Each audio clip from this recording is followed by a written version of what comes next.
So I never said my side of the story, and I have regret for that because not speaking up for myself.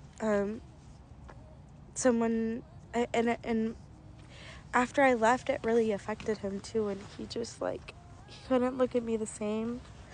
When I went over there, he just didn't want to talk to me because he was so mentally hurt, which is understandable in his eyes because how could I love you for so long and you just leave and not even but the thing is what wasn't told was that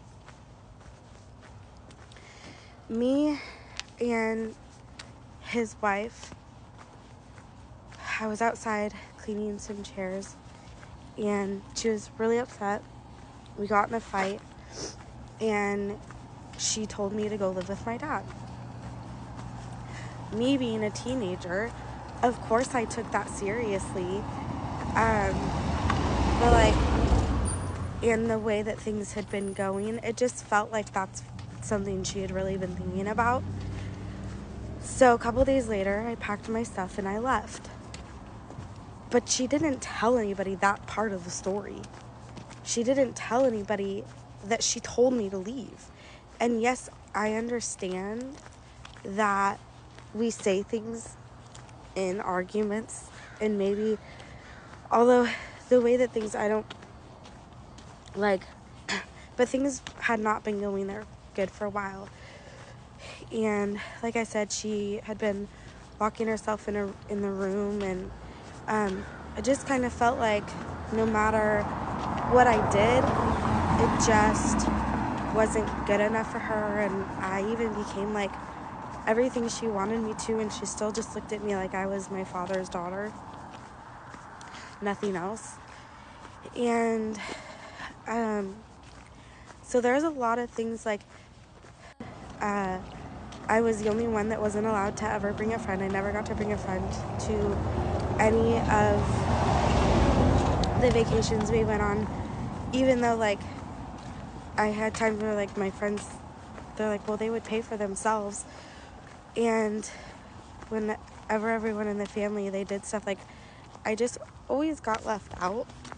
I never was included. No one really took the time to get to know me while I was there. And there's things about that I understand. I know that the boys' lives really changed. I know that it had to have changed a lot when I came. And I'm sorry for that. But it wasn't something that I chose. It wasn't my. We went to the beach, and I finally got to bring a friend that year. And I was just trying to talk to my family and stuff like that, and they just completely ignored me. And that's what it was like when I was there. And my friend was like, do they? They're not even acknowledging that you exist. Does this happen? I said, yeah, it's this is super normal. And I wasn't allowed to stay the night at friend's house more than one night because someone told me that I would wear out my welcoming. So it was just certain things which would be fine if she treated her kids that way, but they she always did stuff with them and their friends and supported all their basketball games and stuff like that. And I remember one time me, her, and one of my cousins were upstairs, and my cousin asked me to go get them something to drink. And I was like, I will when I go downstairs. And my cousin was like, Alicia, be nice and go get him something to drink. But then a few months later, when I got my adenoids taken out, my cousin was already going downstairs. And I asked for a popsicle because my throat and stuff were really killing me. It was 2 days post-surgery. And I was like, hey, do you mind grabbing me a popsicle on your way up? And my cousin was, the mom was like, you have 2 legs, you can go do it. I remember one time,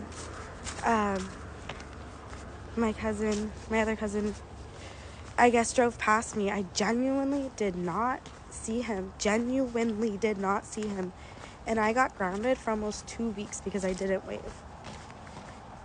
And, like, stupid things like,